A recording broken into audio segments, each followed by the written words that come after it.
देखिए ये chapter number 1 है इकोनॉमिक्स का, the story of village Palampur. ये चैप्टर काफ़ी ज़्यादा इंपॉर्टेंट है, एनटीएससी के पॉइंट ऑफ व्यू से भी इंपॉर्टेंट है, और क्योंकि अब आपके एमसीक्यू आने वाले हैं तो उस पॉइंट ऑफ व्यू से भी बहुत इंपॉर्टेंट है।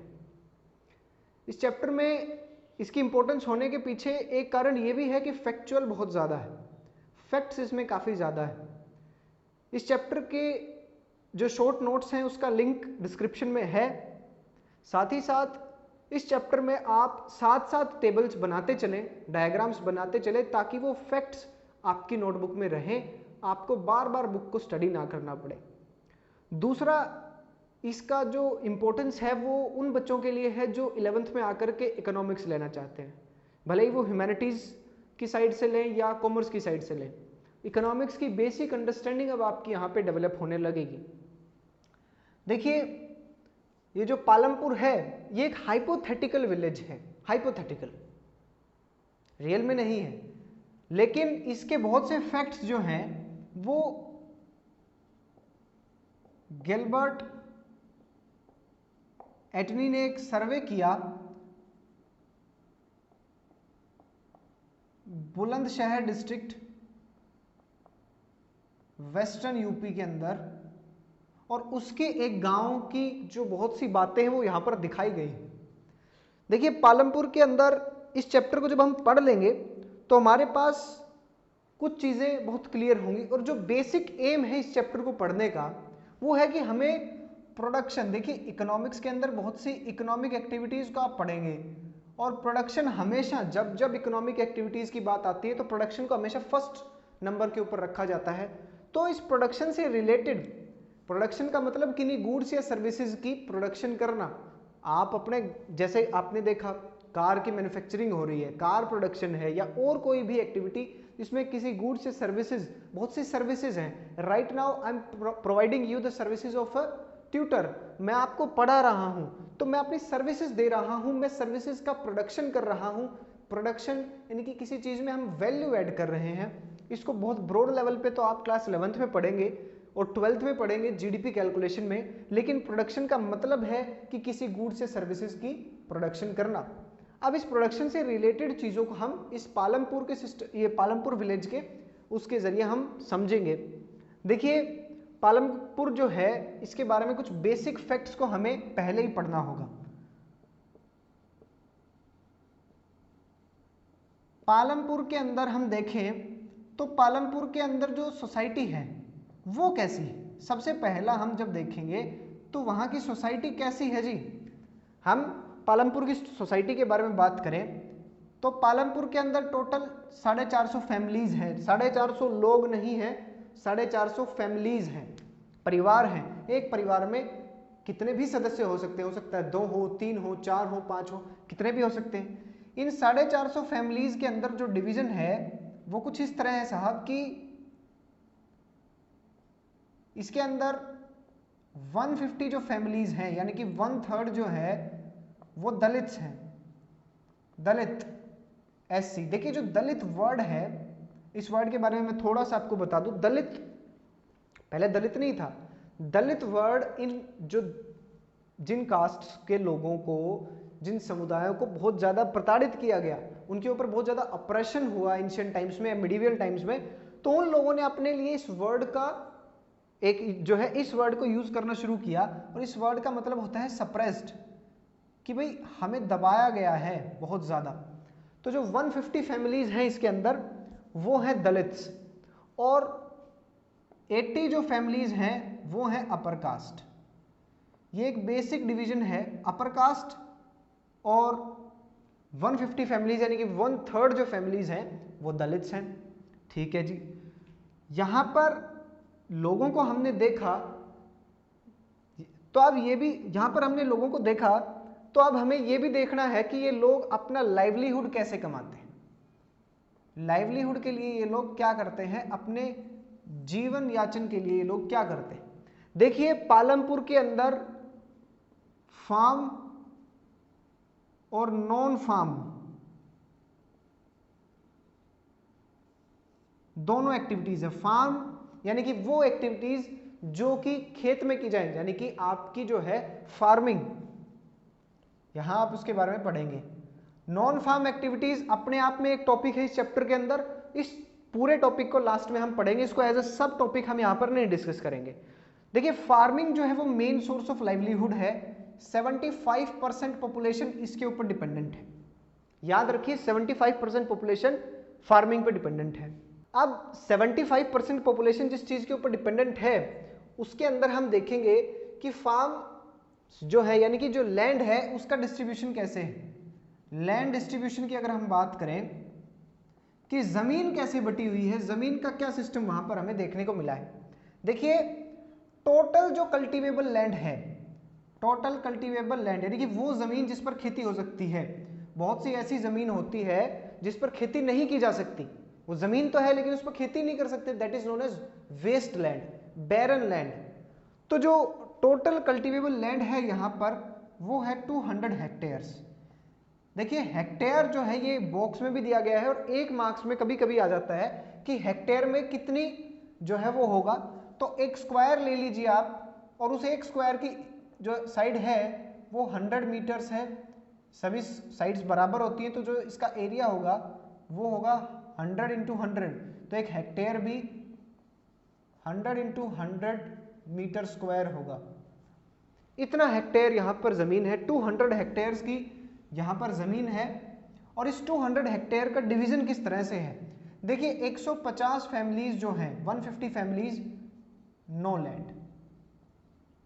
याद रखिएगा कंफ्यूजन क्या होगा, 150 लोग दलित हैं और 150 लोग ऐसे हैं जिनके पास जमीन नहीं है। अगर आप इन दोनों को जोड़ेंगे 150 प्लस 100 ये 80 तो ये आ जाएगा 230। 230 लोगों के बारे में ही बताया गया जबकि टोटल कितने हैं 450। तो यानी कि 220 लोगों के बारे में यहां पर कोई जिक्र नहीं किया गया। तो अब देखिए जो 150 लोग हैं इसमें मोस्टली दलित हैं, ऑल दलित नहीं है, मोस्टली दलित। मोस्टली दलित ऐसे हैं जिनके पास कोई जमीन नहीं है। याद रखिएगा यहां पर हम आगे जब डिस्कस करेंगे तो 150 लोग बहुत काम आएंगे। ये 150 लोग ऐसे हैं जिनके पास कोई जमीन नहीं है। हमने देखा लाइवलीहुड कैसे कमाए, तो ये कह रहे हैं जी फार्म एक्टिविटीज, खेती करके कमा रहे हैं। आप तो कह रहे हो जी 150 लोगों के पास तो खेती करने के लिए जमीन ही नहीं है, तो ये लोग कहां जाएंगे, ये लोग कहां जाएंगे। इसका आंसर मिलेगा आपको कि जो दूसरे के फार्म के ऊपर ये लेबरर हैं, लेबरर की तरह काम करेंगे। हम इसको थोड़ा सा देखेंगे, आगे देखेंगे, अभी नहीं देखेंगे। 150 जिनके पास कोई जमीन नहीं है। इसके बाद जी ऐसे लोग हैं 60 ऐसे लोग हैं जिनके 230 ऐसे लोग हैं जिनके पास लेस देन 2 हेक्टेयर्स लैंड है, लेस देन 2 हेक्टेयर्स। 2 हेक्टेयर से कम जमीन है यानी कि फैमिली के लिए ये एडिक्वेट नहीं है, परिवार के लिए, और फिर आपको कमाना भी है क्योंकि जो सरप्लस है उसको बेचना भी है, उसके लिए ये चीज एडिक्वेट नहीं है। ठीक है। और अब जो 60 फैमिलीज ऐसी हैं जिनके पास 2 हेक्टेयर से ज्यादा लैंड है, ग्रेटर देन 2 हेक्टेयर्स इनके पास जमीन है। कुछ फैमिलीज ऐसी हैं जिनके पास 10 हेक्टेयर है। देखिए बेसिकली ये सोशल डिवीजन जो है ये हर जगह है। आप अपने गांव में भी देखेंगे कुछ ऐसे किसान हैं जिनके पास जमीन बहुत है और वो ताकतवर हैं, पावरफुल हैं, लोगों में उनका एक रुतबा है। लेकिन बहुत से ऐसे लोग आपको मिलेंगे जिनके पास कोई जमीन नहीं है, जो दूसरे की जमीन पर काम करते हैं। तो यहां पर भी सेम वही है, कोई बहुत बड़ा ऐसा कुछ नहीं है इस विलेज में। ये नॉर्मल गांव जो भारत का गांव है वैसा ही है। क्या इंडिया के हर गांव में ऐसा नहीं है कि ऐसे लोग नहीं है जिनके पास कोई जमीन नहीं है? बहुत हैं। ऐसे लोग नहीं जिनके पास बहुत थोड़ी थोड़ी जमीन है, बहुत हैं। और ऐसे लोग भी तो हैं जिनके पास बहुत ज्यादा जमीन है। तो आपने देखा ना कि यहां पर जिनके पास कोई जमीन नहीं और जिनके पास बहुत कम जमीन है, ये इन जमीनों पर खेती करते हैं, लेकिन इनके ओनर नहीं है। ओनर वो रहेगा जिनकी जमीन है, रियल में है। तो यहां पर ये लैंड का बेसिक डिस्ट्रीब्यूशन है। अब हम यहां पर देखेंगे कि ये 1 मिनट 230 नहीं है, ये 240 है। 240 ऐसे परिवार हैं जिनके पास 2 हेक्टेयर से ज्यादा जमीन है। हमने लाइवलीहुड को भी देखा, हम नॉन फार्म के बारे में भी स्टडी करेंगे। ये बेसिक फैक्ट्स हैं जो बार बार आपके सामने आएंगे। अब हम देखें कि पालमपुर की कनेक्टिविटी कैसी है। कनेक्टिविटी कैसी है सर? पालमपुर के आसपास कुछ है? जी हाँ, पालमपुर के आसपास दो चीजें हैं। देखिए, पालमपुर के आसपास एक जो गांव है उसका नाम है रायगंज। ये एक बड़ा गांव है साहब, 3 किलोमीटर की डिस्टेंस है पालमपुर से इसकी, और रोड बना हुआ है, कोई दिक्कत की बात नहीं है। लोग आराम से अपनी बैलगाड़ी में बैठते हैं और वहां से चल पड़ते हैं। ठीक है जी। एक स्मॉल टाउन है शाहपुर। ये दोनों जगह याद रखिएगा, बहुत आगे बार बार इनका नाम आएगा और इनको आप लिखते चलेंगे उसके साथ साथ ही। अब जब हम लोग भी एनटीएससी का प्रिपरेशन कर रहे थे तब हमें बहुत बार कंफ्यूजन होता था इस चैप्टर में। ये दिखता आसान है, रायगंज नियरेस्ट विलेज है, फिर रायगंज से रिलेटेड कुछ फैक्ट्स सामने आएंगे जिसको आपको रायगंज के साथ ऐड ऑन कर देना है। उन फैक्ट्स में कंफ्यूजन होता है कि यार रायगंज में ये चीज होती थी कि शाहपुर में ये चीज होती थी। 150 परिवार ऐसे हैं जिनके पास जमीन नहीं, 150 दलित्स हैं, इनमें भी बहुत बार कंफ्यूजन होता था। इन दोनों के बीच में कंफ्यूजन बहुत ज्यादा है और इन दोनों के बीच में कंफ्यूजन बहुत ज्यादा रहेगा। अदरवाइज यहां पर आपको कुछ ऐसा बड़ा देखने को नहीं मिलेगा जो आपसे याद ना किया जा सके। पालमपुर के अंदर कुछ और फैसिलिटीज को भी हम देखते हैं। हम एजुकेशन की बात करें तो पालमपुर में 2 प्राइमरी स्कूल और 1 हाई स्कूल है। पालमपुर के अंदर यदि हम हेल्थ इंफ्रास्ट्रक्चर की बात करें तो इसके अंदर 1 पीएचसी है, प्राइमरी हेल्थ सेंटर, 1 पीएचसी। याद रखिए ये जो चीजें हैं ये ऐसे फैक्ट्स हैं जो 1 मार्क्स में बहुत ज्यादा आते हैं। सिर्फ एमसीक्यू वाले टेस्ट की प्रिपरेशन मत करना, क्योंकि आपके पास एक अपॉर्चुनिटी है। देखिए, जब एनटीएससी में भी ऑब्जेक्टिव आ रहा है और यहां भी ऑब्जेक्टिव आ रहा है, आपके बहुत से टेस्ट भी होंगे जिन टेस्ट में आपको ऑब्जेक्टिव क्वेश्चंस मिलेंगे, आपको उन्हें संभाल के रखना है। और एनटीएससी की प्रिपरेशन में कुछ ऐसा बड़ा गैप थोड़ी देखने को मिलेगा। सोशल साइंस जो आएगी वो फुल किससे आएगी? आपके जो एनसीईआरटी की बुक्स हैं 9th और 10th की, और मोस्टली 9th से आता है। जो फेज 1 होता है एनटीएससी का, फेज 1 जो है वो क्लास 9th से आता है। ये 40 मार्क्स आपके लिए बहुत बड़ा वरदान साबित हो सकते हैं। आपने रीजनिंग में 100 स्कोर किया और यहां आपने 40 का स्कोर जब बना लिया तो आपके सिलेक्शन के चांसेस बहुत ज्यादा बढ़ जाते हैं।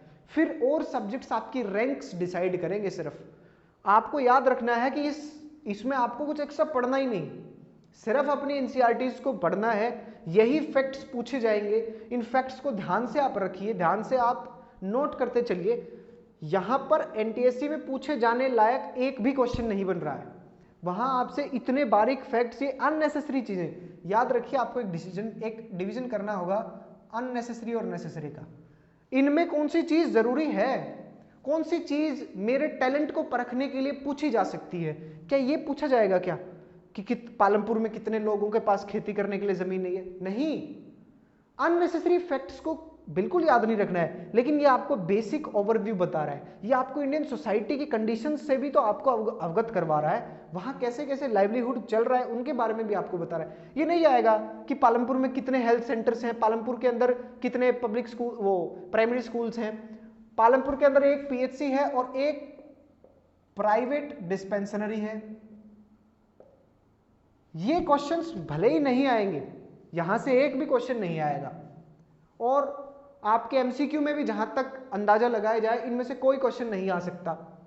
लेकिन गिलबर्ट एटनी वाला क्वेश्चन तो इंपॉर्टेंट है कि गिलबर्ट एटनी ने कहां सर्वे किया। और अब इस चैप्टर में जो फैक्ट्स आने जा रहे हैं वो बहुत इंपॉर्टेंट फैक्ट्स हैं, उन पे क्वेश्चंस बनने शुरू होते हैं। देखिए, अब हम प्रोडक्शन की जब हमने बात की तो हमने देखा कि जी प्रोडक्शन क्या है। प्रोडक्शन यानी कि the production of goods and services, वही प्रोडक्शन है।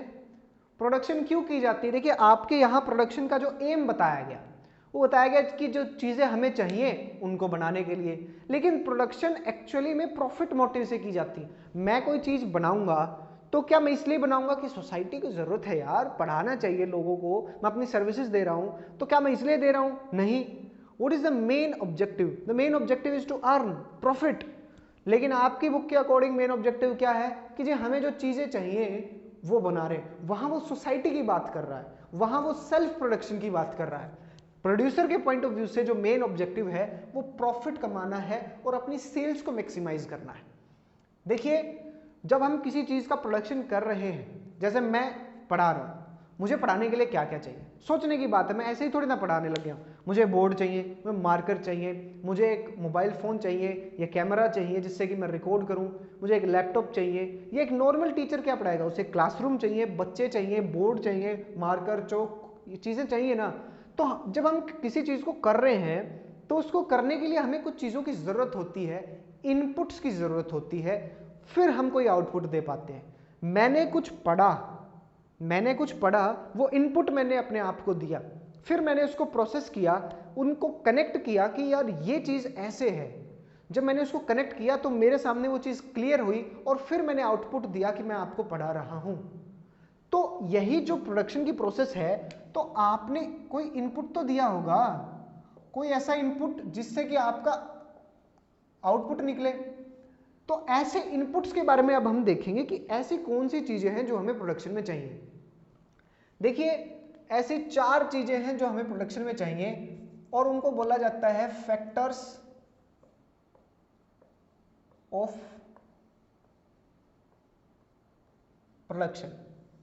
फैक्टर्स ऑफ प्रोडक्शन, देखिए इस चैप्टर में अलग अलग चीजें अलग अलग जगह पे दी गई। आप अलग अलग पढ़ते रहोगे तो समझ ही नहीं आएगा। मैं सभी चीजों को कंबाइन करने वाला हूं, मैं सब चीजों को मिक्स करने वाला हूं। आप जब इस चैप्टर को एक बार रीड करेंगे और नीचे दिए गए जो लिंक है उस पर आप जब जाकर के और उस नोट्स को देखेंगे, उसको जब आप पढ़ेंगे तो आपके सामने चीज क्लियर हो जाएगी कि अच्छा ऐसा है। ये मत समझिएगा जब आप बुक को पढ़ने बैठेंगे तो फैक्टर्स ऑफ प्रोडक्शन सीधे सीधे दिए गए हैं। मैं यहां चीजों को कोरिलेट करके, जब आप रिलेट करेंगे किसी चीज से तभी तो आपको समझ में आएगा। उस कनेक्टिंग पॉइंट को समझना है आपको, और जब आप पढ़ लेंगे पूरा चैप्टर तब आपके सामने क्लियर होगा कि अच्छा ऐसा है। देखिए 4 फैक्टर्स ऑफ प्रोडक्शन के अंदर बेसिकली हम पहले फैक्टर की बात करते हैं, धीरे धीरे सस्पेंस खुलता रहेगा। पहला फैक्टर है जी लैंड। लैंड के साथ साथ बहुत सी चीजें और भी हैं। भाई पानी भी तो चाहिए, हमें जमीन चाहिए। फॉर एग्जांपल हमने फार्मिंग देखा, तो हमें फार्मिंग करने के लिए जमीन की भी तो जरूरत है। ऐसा थोड़ी है कि हम ये हवा में लिया और हवा में हमने कहा ये हमने दाने डाल दिए, बीज डाल दिए, सीड्स, और अब यहाँ फसल उग जाएगी, ऐसे थोड़ी होगा। लैंड चाहिए आपको, आपने इंडस्ट्री लगानी है तब भी आपको जमीन चाहिए, हवा में तो बनेगा नहीं। तो अब लैंड की जरूरत जब आपको है तो उसके साथ साथ आपको कुछ ऐसी चीजें जो अज्यूम कर ली जाती हैं, जैसे पानी की जरूरत है। फैक्टर्स ऑफ प्रोडक्शन में बेसिकली मेन फैक्टर्स हम देख रहे हैं, जमीन है, पानी आपको चाहिए, और भी ऐसी चीजें हैं, सनलाइट आपको चाहिए, बिना सनलाइट के भी आपकी फसलें ऐसी थोड़ी पक जाएंगी। तो ऐसी बहुत सी चीजें हैं जो आपको चाहिए। तो लैंड में जो बना दिया आपने, ठीक है जी, लेकिन इसमें एक प्रॉब्लम है। अब इस लैंड के साथ साथ आप ये देखिएगा कि पालमपुर में कैसे था। पालमपुर में 150 परिवार ऐसे थे जिनके पास कोई जमीन नहीं थी, 240 ऐसे परिवार थे जिनके पास लेस देन 2 हेक्टेयर था, और 80 ऐसी फैमिलीज थी जिनके पास 60 ऐसी फैमिलीज थी जिनके पास ग्रेटर देन 2 हेक्टेयर, और कुछ ऐसे परिवार भी देखने को मिले जहां ग्रेटर देन 10 हेक्टेयर्स जमीन उनके पास थी। भैंचो तो बार बार बोल रहा हूं मैं।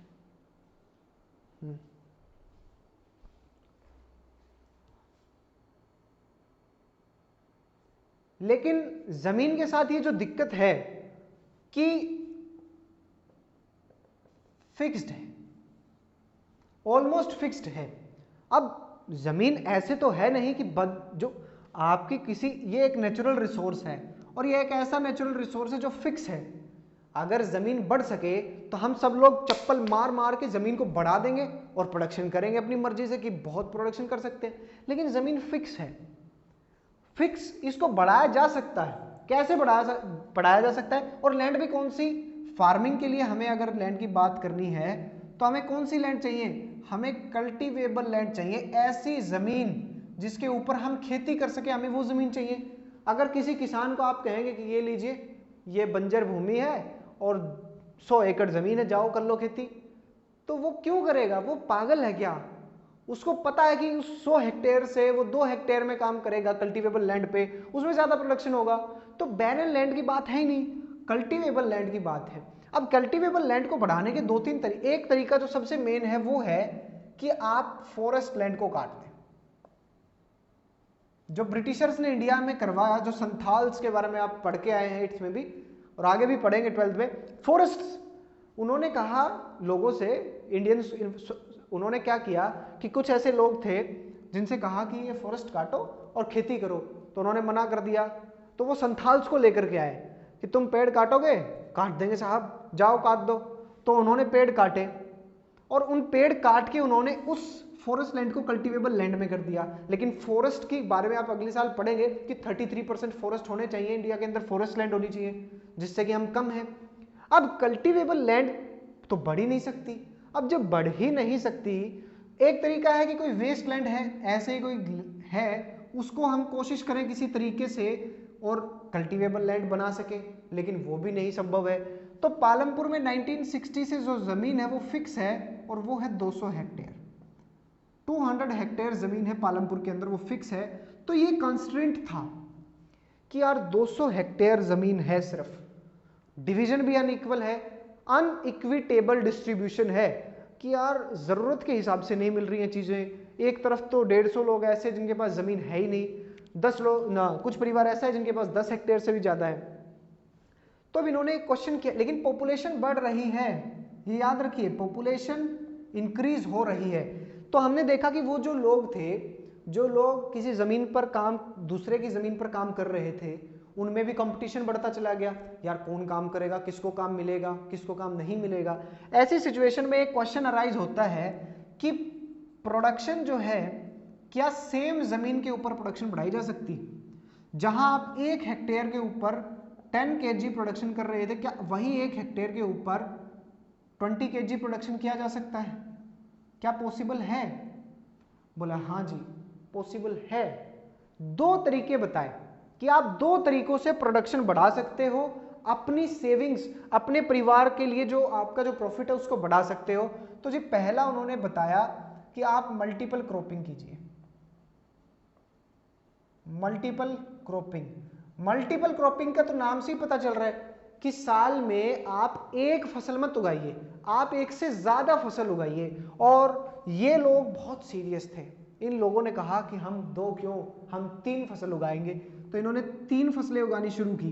अब यहां पे कैसे किया कि जो खरीफ सीजन था उसके अंदर इन्होंने उगाया जी ज्वार, बाजरा और जी पोटैटो। अक्टूबर दिसंबर के अंदर पोटैटो उगाया, ये 3rd क्रॉप थी, ये एडिशनल क्रॉप थी। कई लोग इसको उगाते थे, कई लोग नहीं भी उगाते थे, 3rd क्रॉप। अब नेक्स्ट जो आया कि रबी में, सर्दियों में हम क्या उगाएंगे, तो सर्दियों में इन्होंने वीट उगाना शुरू किया, वीट, गेहूं उगाना शुरू किया। अपने परिवार की जरूरतों को फुलफिल कर लिया वीट से। अब बोला जी पैसे बनाने कहां से हैं कि जी कुछ सरप्लस बच गया, सरप्लस। तो इस सरप्लस को इन्होंने क्या किया, इस वीट के इस सरप्लस को इन्होंने उठा करके और रायगंज में बेच दिया। फिर से नाम आ गया रायगंज। तो रायगंज जो कि 3 किलोमीटर दूर है, नियरेस्ट लार्जेस्ट विलेज है, और इस विलेज के अंदर अपने वीट के सरप्लस को पालमपुर के लोग बेचते हैं, याद रखिएगा इसे। इसके बाद इन्होंने क्या किया, रायगंज में कर दिया। एक और चीज इन्होंने उगाई, वो थी शुगर केन, शुगर केन, गन्ना, शुगर केन इन्होंने उगाया। और शुगर केन कहां बेचा इन्होंने, शुगर केन बेचा जी शाहपुर में। याद रखिए शुगर केन शाहपुर में, वीट को रायगंज में। ये 2 चीजें इन्होंने की। बोला यार मल्टीपल क्रॉपिंग भी ठीक है, लेकिन प्रोडक्शन नहीं बढ़ रही।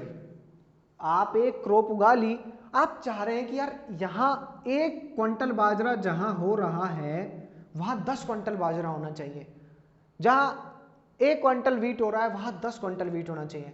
बोला तो दूसरा तरीका सुनो, दूसरा तरीका है जी आप मॉडर्न फार्मिंग मेथड्स, कि आप मॉडर्न फार्मिंग मेथड्स का प्रयोग करो। बोला मॉडर्न फार्मिंग मेथड्स ये क्या है? बोला आप खेती कैसे करते हो जी? बोला हम तो जी ट्रेडिशनल वेज से करते हैं, ट्रेडिशनल। अब आप ट्रेडिशनल सीड्स का प्रयोग करेंगे। ऐसे सीड्स थे वो, देखिए पानी की जरूरत कम थी उनको, इरिगेशन की इतनी ज्यादा जरूरत नहीं होती थी, लेकिन वहीं पे उनकी यील्ड जो थी, ये 1 मार्क्स का क्वेश्चन है, what do you mean by yield? Yield का मतलब है कि एक निश्चित जमीन के ऊपर, एक फिक्स लैंड के ऊपर एक क्रॉपिंग सीजन में कितनी प्रोडक्शन। आलू उगाया तो आलू कितना होगा, सिंपल, ये यील्ड है। बोला उनकी यील्ड लो है यार, वो मजा नहीं है इनमें, तो कहा क्या करें, बोला HYV सीड्स। बोले ये क्या होते हैं जी? बोला हाई यील्डिंग वैरायटी सीड्स। अब HYV सीड्स में क्या गड़बड़ है कि HYV सीड्स कहते हैं जी वाटर यानी कि इरिगेशन, केमिकल फर्टिलाइजर्स और पेस्टिसाइड्स, ये तीन चीजें बहुत भर भर के लेते हैं। बोला अच्छा, बोला हाँ आपको करना होगा ये, वरना आपकी प्रोडक्शन नहीं बढ़ेगी। अब पालमपुर के लोगों ने क्या किया, HYV सीड्स को अपनाया, और कैसे अपनाया वो हम देखते हैं। अब हम HYV सीड्स के बारे में यहां पर देखेंगे तो देखिए एक चीज है जी, ग्रीन रिवॉल्यूशन। ग्रीन रेवोल्यूशन, हरित क्रांति जिसको बोलते हैं, लेट 1960s यानी कि 1966 के आसपास ये शुरू होती। हरित क्रांति में क्या था, यानी कि ग्रीन रिवॉल्यूशन में क्या था कि जी इसने HYV सीड्स इंट्रोड्यूस करवाए, किसके लिए, मेनली वीट और राइस के लिए। वीट और राइस के लिए इन्होंने HYV सीड्स को यूज किया। HYV seeds high yielding variety seeds थे। अब इन हाई यील्डिंग वैरायटी सीड्स में इन्होंने कहा कि जी प्रोडक्शन तो बढ़ जाएगी, लेकिन बोला जी हमारी कुछ रिक्वायरमेंट्स हैं। बोला क्या रिक्वायरमेंट्स हैं? बोला जी इरिगेशन की फैसिलिटीज अच्छी होनी चाहिए, पानी जबरदस्त चाहिए। बोला मिल जाएगा। बोला जी केमिकल फर्टिलाइजर्स, आपकी ये गाय भैंस के गोबर से काम नहीं चलेगा। बोला मिल जाएगा। बोला फिर जी पेस्टिसाइड्स, क्योंकि आप पढ़ेंगे 12th की इकोनॉमिक्स के अंदर, इंडियन इकोनॉमी आपके पास है 12th में, उसमें सेम आपके पास ये दिक्कतें आएंगी। तो वो कहते हैं कि HYV सीड्स में पेस्टिसाइड्स की जरूरत थी, क्योंकि पेस्ट अटैक बहुत ज्यादा हो सकता था कि यार कहीं पूरी की पूरी फसल खराब होगी तो क्या होगा, तो पेस्टिसाइड्स की जरूरत थी। सरकार ने कहा कि हाँ मिल जाएगा, चिंता मत कीजिए, तो गवर्नमेंट ने फर्टिलाइजर और पेस्टिसाइड्स की जो सुविधा है वो भी उपलब्ध करवाई। अब HYV सीड्स मिले, और HYV सीड्स ने, आपको मैं बता दूं कि इंडिया के अंदर अब आ रहा है क्वेश्चन, ये क्वेश्चन डेफिनेटली आ सकता है आपके पास, क्योंकि इस क्वेश्चन में देखिए HYV सीड्स को सबसे पहले यूज किसने किया इंडिया में, तो जो हरियाणा, पंजाब और वेस्टर्न यूपी है, हरियाणा, पंजाब और वेस्टर्न यूपी के जो फार्मर्स हैं उन लोगों ने सबसे पहले इसका यूज किया। क्यों? बोले यार इरिगेशन की फैसिलिटी। अब पंजाब, हरियाणा और यूपी के अंदर इरिगेशन, यूपी रिवर्स, कितनी सारी रिवर्स यहाँ पे, Punjab the land of 5 reverse, और सिचुएशन क्या है कि हरियाणा बना नहीं है, लगभग अभी तक बना नहीं है, बनेगा 1966 में। तो ऐसी सिचुएशन के अंदर इन्होंने क्या किया, पंजाब, हरियाणा और वेस्टर्न यूपी का, कि पानी की सुविधाएं यहां उपलब्ध थी। सरकार क्या चाह रही थी कि गवर्नमेंट ने डिसीजन लिया कि जो लोग ठीक ठाक हैं वो तो करते रहो, जिन लोगों के पास कुछ भी नहीं है ना, हम तो उनकी मदद करेंगे। सरकार ने नीतियां अपनाई, लेकिन थोड़े दिन में समझ में आया कि भैया इनका प्रयोग करने के लिए आपको पावर की जरूरत है, और उन किसानों को आप चीजें दे रहे हो जिनके पास कोई ट्यूबवेल नहीं है, वो तो ऐसे सिंचाई कर रहे हैं, ट्यूबवेल नहीं है जिनके पास, काउ डंग केक वगैरह की, आप इनको ये दे दोगे तो ये कहां से लाओगे? इरिगेशन, बोला इरिगेशन कहां है? बोला पंजाब, हरियाणा और यूपी में है। तो कहता है गवर्नमेंट ने कहा कि देश के भले के लिए अब हम इन लोगों को प्रेफरेंस देंगे, यानी कि जो थोड़े से समर्थ थे उनको गवर्नमेंट ने हेल्प दी, और इन लोगों ने करके दिखाया कि हाँ जी HYV सीड्स काम करते हैं। HYV सीड्स का पालमपुर पे क्या इंपैक्ट पड़ा? पालमपुर पे भी जबरदस्त इंपैक्ट पड़ा। पालमपुर में 1300 kg पर हेक्टेयर प्रोडक्शन होती थी जी, ये यील्ड थी, प्रोडक्शन पर हेक्टेयर यील्ड, और अब बढ़कर के कितनी होगी जी, 3200 किलो पर हेक्टेयर। 1300 kg से लेकर के और 3200 किलो तक, आपकी डबल से भी ज्यादा हो गई है साहब यहां पर। तो ये HYV सीड्स का इंपैक्ट रहा है ऊपर।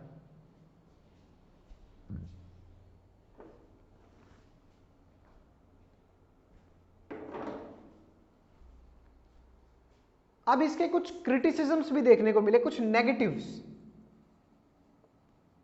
किसी चीज की उपलब्धियां तो आपने देख ली, क्या उनके कुछ नेगेटिव्स थे? बोला हाँ जी नेगेटिव है। बोला क्या नेगेटिव है? बोला सबसे first, loss of soil fertility, कि जी आपने केमिकल्स का प्रयोग किया। अब देखिए केमिकल्स करते क्या हैं, ये जो केमिकल फर्टिलाइजर हैं ये क्या कर रहे हैं? अब आपकी जमीन है, जमीन के ऊपर आपने प्लांट्स ग्रो कर रखे हैं, प्लांट्स ग्रो आपने किए, आपने इरिगेशन की फैसिलिटीज भी अच्छी दे दी, आपने खूब अच्छा पानी दिया, बढ़िया बात है। अब आपने फर्टिलाइजर डाले, अब फर्टिलाइजर के अंदर जो न्यूट्रिशंस हैं जो प्लांट को चाहिए वो इस पानी में मिल जाएंगे, इस नमी में मिल जाएंगे और प्लांट को तुरंत मिल जाएंगे, ठीक है। लेकिन दिक्कत ये होगी कि ये जो जमीन है, इस जमीन से होकर के वो नीचे ग्राउंड वाटर में ना चले जाएं, और इस जमीन के अंदर जब वो रहेंगे तो लॉस ऑफ सोइल फर्टिलिटी, यानी कि जमीन की जो उत्पादन क्षमता है, जो फर्टिलिटी पावर है, वो यहाँ पर रिड्यूस होती चली जाएगी और ऐसे में बहुत लॉस देखने को मिलेगा फ्यूचर में। अब ये रियल भी हुआ, ये डर सही भी साबित हुआ, क्योंकि पंजाब के अंदर देखा जाए तो पंजाब ने काफी ज्यादा एक्सटेंसिव यूज किया फर्टिलाइजर्स का, और सोइल पंजाब नंबर 1 है। ये क्वेश्चन भी एक मार्क्स में आ सकता है, पंजाब इज नंबर 1 किसमें? Use of fertilisers, fertilisers chemical fertilisers के यूज में नंबर 1 पे है इंडिया के अंदर। तो केमिकल फर्टिलाइजर्स में पंजाब ने क्या किया कि जब एक्सटेंसिव यूज हुआ तो सोइल फर्टिलिटी चली गई। आज पंजाब के किसानों को और ज्यादा लेवल के ऊपर फर्टिलाइजर्स चाहिए, क्योंकि उन्हें प्रोडक्शन के लेवल को मैच करना है। ये डर भी सही साबित हुआ। दूसरा डर था यही ग्राउंड वाटर के अंदर, कि आप ग्राउंड वाटर को पोल्यूट कर रहे हैं, ये ग्राउंड वाटर को आप पोल्यूट कर रहे हैं, आप इसको खराब कर रहे हैं। ये इसके 2 नेगेटिव्स हमें देखने को मिले। एक और नेगेटिव था, वो था कि डिवीजन कर दिया इसने।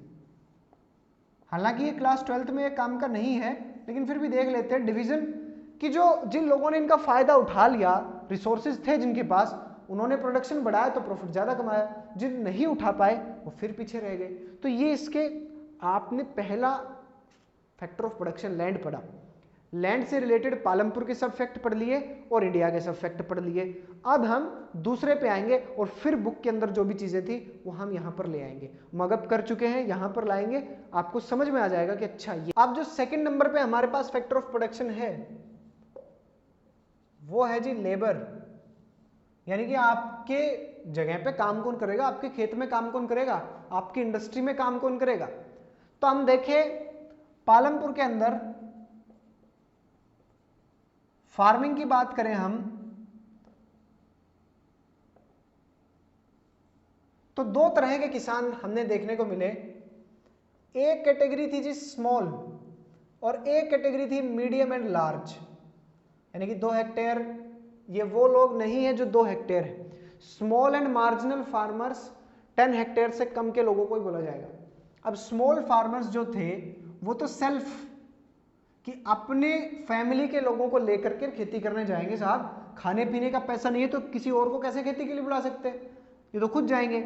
अब मार्जिनल और मीडियम और लार्ज फार्मर्स, ये किसको बुलाते हैं जी? Farm labourers. नोट कीजिए इस टर्म को, फार्म लेबरर्स। फार्म लेबरर्स, अब खेत में काम करने कौन आएगा यार? गांव के वो लोग जिनके पास खेत खुद का है ही नहीं, या जिनके पास बहुत कम है, यानी कि 150 लैंडलेस और 240 लेस देन 2 हेक्टेयर, तो वो लोग यहाँ आएंगे कि साहब हम काम करेंगे आपके यहाँ पे। अब सरकार ने क्या किया कि फार्म लेबर्स के लिए उन्होंने रूल बनाया कि वेजेस जो होंगी, यानी कि पर डे की अर्निंग जो होगी वो 300 रुपीज पर डे होगी, लेकिन पालमपुर में दिया जा रहा है 100 रुपीज अ डे, 300 से और यहाँ पर 100। अब इसके रीजंस को देखें अगर हम, तो क्या रीजंस हैं कि इतना कम मिल रहा है? साहब टफ कंपटीशन, टफ कंपटीशन। आप देखेंगे इस बुक में भी आपको दिखेगा, बहुत से बीच में जो कॉन्वर्सेशंस दिखाई गई हैं, टफ कंपटीशन है साहब। लोग काम करने के लिए, और काम करने वाले बहुत हैं, काम करने वाले तो बहुत है, तो जब बहुत सारे लोग काम करने वाले हैं और तैयार हैं कि वो 150 ले रहा है, मैं 120 में कर दूंगा, हाँ तो कर दो तुम। ऐसी सिचुएशन के अंदर ये प्राइसेस गिरती चली गई। यदि सब लोग ही कहें कि 300 से नीचे नहीं करेंगे तो ये मेंटेन रहता, लेकिन लोगों के पास ऑप्शन कहाँ है? जिसके पास जमीन नहीं है उसको भी तो खाना खाना है कहीं से, उसने क्या किया है? किसी और की जमीन पे जाके खेती की है या लोन लिया है या कुछ भी किया है, पैसे तो चुकाने हैं, तो उस पैसे के लिए उसे काम करना पड़ेगा। तो ये लेबरर की कंडीशन थी कि स्मॉल फार्मर्स खुद की फैमिली, सेल्फ और फैमिली के साथ आकर के काम करते हैं, मीडियम और लार्ज फार्मर्स फार्म लेबरर्स के साथ काम करते हैं, इनको बुला लेते हैं। और ये वेजेस वाला जो क्वेश्चन है, याद रखिए पर डे वेजेस 300 फिक्स है, ये क्वेश्चन इंपॉर्टेंट है। एमसीक्यू के अंदर भी वही आएगा जो जरूरी है, अननेसेसरी चीज नहीं पूछी जाएगी। Please make it clear, unnecessary चीजों को मत याद करने बैठ जाना। इतने फैक्ट्स हैं, 4 किताबें हैं सोशल साइंस में, 4 किताबें, आप मगअप करने लगे तो आप अननेसेसरी चीजों में पागल हो जाएंगे। कभी भी नहीं आएंगी ये सब चीजें कि पालमपुर में लोगों को कितना मिलता था 100। कई लोग तो सविता के बारे में अब आप पढ़ेंगे, उसमें भी लिखे सविता ने तेजपाल से उधार लिया। नहीं आएगा वो क्वेश्चन कि सविता ने किससे उधार लिया, वो इसी चैप्टर का। अरे जब पालमपुर चैप्टर का टेस्ट होगा और पालमपुर चैप्टर के अंदर मुश्किल से 20 क्वेश्चंस बनते हैं और आपकी टीचर ने कहा 50 क्वेश्चंस का टेस्ट, वहां आता है कि सविता ने किससे उधार लिया। लेकिन जब बोर्ड में ये क्वेश्चन पूछा जाएगा या एनटीएससी में जब पूछा जाएगा तो 40 क्वेश्चन बनने, 2 क्लासेस 8 किताबों से, तो आप क्या करेंगे साहब, क्या कहेंगे कि सविता वाला तो क्वेश्चन तो आया नहीं, हमने तो याद किया था। तो नहीं आएगा, यही याद करना है, यही पढ़ना है, उतना ही पढ़ना है जितना काम आएगा। अननेसेसरी नहीं पढ़ना है बिल्कुल भी, बस हल्का सा उसके ऊपर से नजर मार लेनी है कि कोई फैक्ट तो नहीं है इसके अंदर। ये 3 मार्क्स, ये 300 रुपीज वाला इंपॉर्टेंट है। अब जो तीसरा फैक्टर ऑफ प्रोडक्शन है वो है फिजिकल कैपिटल। फिजिकल कैपिटल यानी कि वो inputs required at various stages of production की। प्रोडक्शन के अंदर अलग अलग जगह पे हमें अलग अलग चीजें चाहिए, कहीं हमें किसी प्रकार की मशीन चाहिए, कहीं हमें कोई मटेरियल चाहिए, कहीं कुछ चाहिए, तो वो सारे इनपुट्स फिजिकल कैपिटल में आएंगे। देखिए फिजिकल कैपिटल 2 पार्ट्स में डिवाइडेड है, fixed capital and working capital.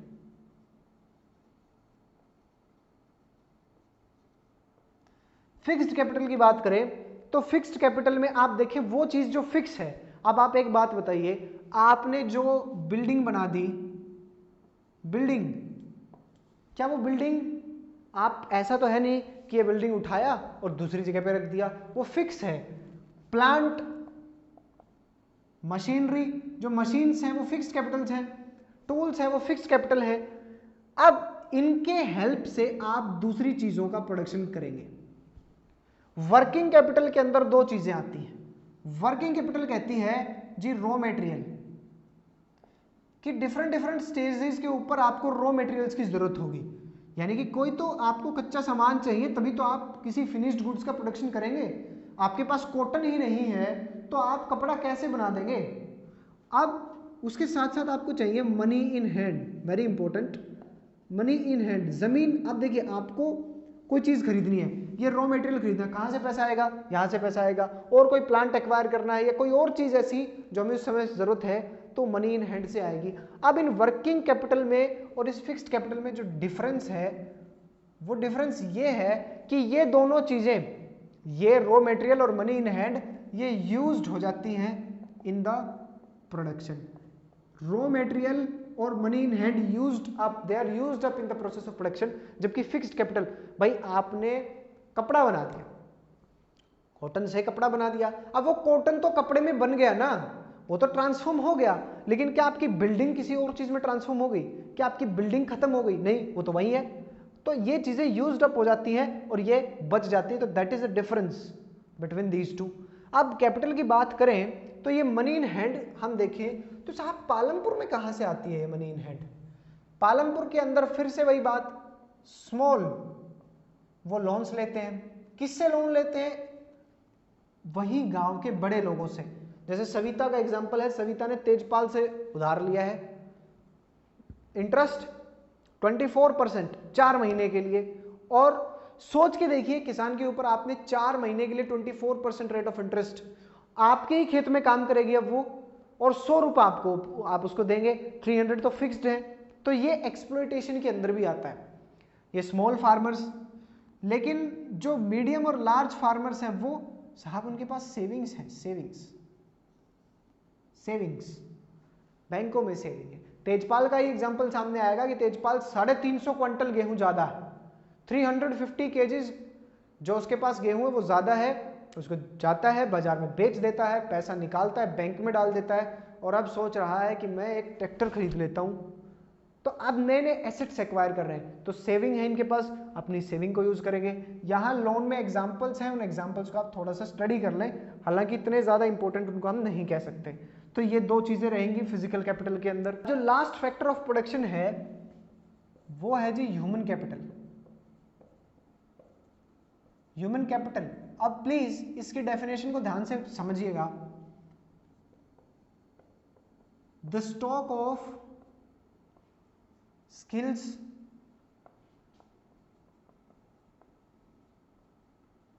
expertise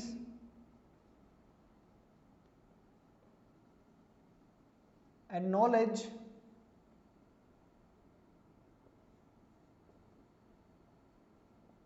in a human being। Class 12th में आएगा आपके पास ये, आपके अंदर की स्किल्स, एक्सपर्टीज, आपकी नॉलेज, उनको ह्यूमन कैपिटल बोला जाएगा। देखो लैंड, लेबर और कैपिटल, इन तीनों का यूज भी तो करना है, कोई एक ऐसा आदमी भी तो चाहिए जो इन तीन चीजों का एक ऐसा यूज करे जिससे कि वो प्रोडक्शन कर पाए, पूरी प्रोडक्शन एक्टिविटी को कंट्रोल कर पाए, कोऑर्डिनेट कर पाए और फिर अपना प्रॉफिट वहां से बना पाए। इस ह्यूमन कैपिटल को कैपिटल में काउंट कर लिया जाएगा। और 12th में आप इसकी जगह पे पढ़ेंगे 11th में ही एंटरप्रेन्योर।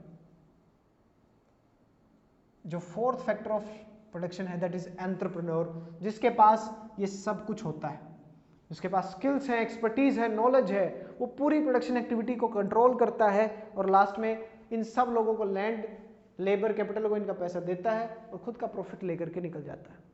ये आपके पास 4 फैक्टर्स ऑफ प्रोडक्शन थे। साथ ही साथ हमने विलेज पालमपुर के बारे में जो फैक्ट्स की स्टडी करनी थी उन फैक्ट्स की स्टडी की। अब जो अलग फैक्ट्स बचे हैं उनको हम अब स्टडी करेंगे। देखिए अब जो हमने देखा कि फार्मिंग मेन है, फार्मिंग के अलावा जो एक्टिविटीज हमें देखने को मिलेंगी जिनको हम नॉन फार्म एक्टिविटीज बोलेंगे,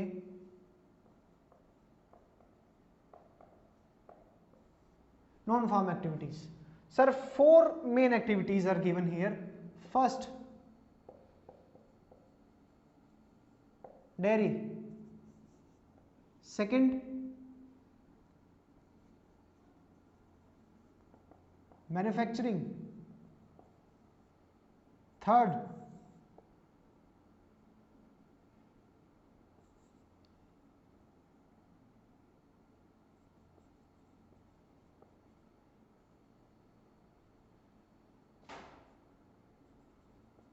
trade, fourth is transportation and your chapter will be finished। Dairy, sir जो डेयरी है वो भी एक काम है वहां पे, यानी कि कुछ लोग ऐसे हैं जो बफेलोज वगैरह, भैंस वगैरह या गाय वगैरह को रख करके काफी बड़े स्केल के ऊपर और उनके मिल्क को इकट्ठा करके बेचते हैं, डेयरी है वो। अब उन डेयरी को कहाँ उन्होंने बेचा, उस मिल्क को, हालांकि बहुत मिल्क को आपने कहाँ बेचा साहब, रायगंज। याद रखिए रायगंज में वीट भी आपने बेचा था, रायगंज में अब आपने मिल्क बेचा। और रायगंज में क्यों?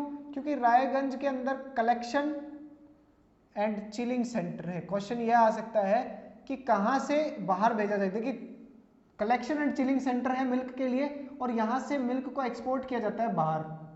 और यहां एक क्वेश्चन इसलिए कंफ्यूजिंग बन जाएगा ये कि रायगंज में कलेक्शन एंड चिलिंग सेंटर है, दूध यहां दिया जाता है, लेकिन ये किसने बनाया है? ये बनाया है जी शाहपुर के जो ट्रेडर्स हैं, शाहपुर के ट्रेडर्स ने बनाया है।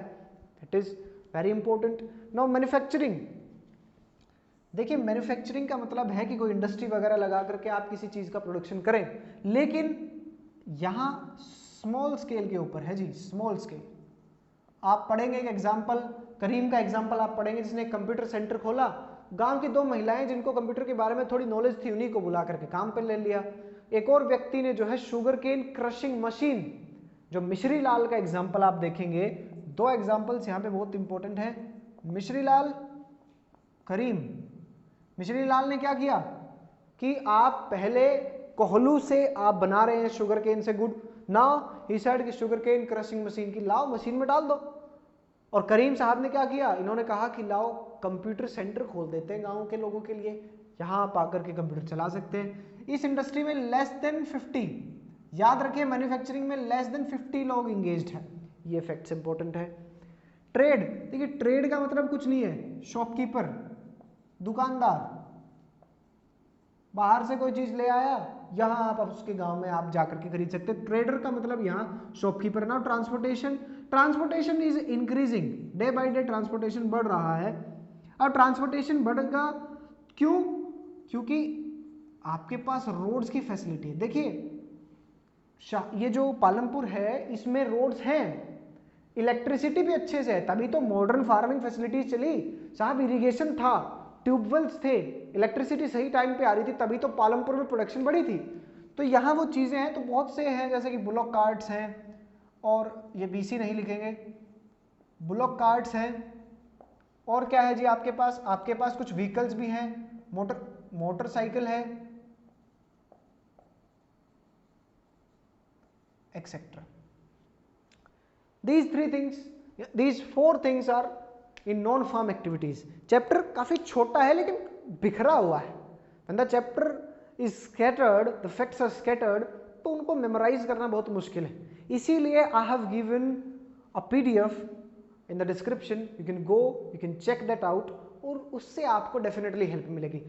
1 page, single 1 page, and there you will also get an idea about how to make notes। Every fact of this chapter is covered, sir, every single fact in 1 page, 1 single page। Please read the chapter, or before reading you can go there, please just try to look at that page, उसको सरसरी निगाह से आप देखिए और फिर आप अपने chapter को पढ़िए। You will find a drastic change in yourself because you will start connecting the things। आप शुरू से लास्ट तक पढ़ते गए, आपने शुरू से पढ़ना शुरू किया। नाउ शुरू में जब आप पढ़ते हैं तो आप में एक एंथुसियाज्म होता है कि मैं सब पढ़ डालूंगा, हाफ आते आते यार कितने पेज और बच गए, आपको उस चीज को अवॉइड करना है। क्योंकि जब आप शुरू में, आप देखिए आपके फर्स्ट पेज के ऊपर, सेकंड पेज के ऊपर ही ये सारे 4 फैक्टर्स ऑफ प्रोडक्शन थे, मैंने सब में आपको कनेक्ट करके दिखा दिया है। Now it is up to you, आप कैसे करते हैं। If there remains any doubt तो please you can ask me. Thank you, thanks a lot.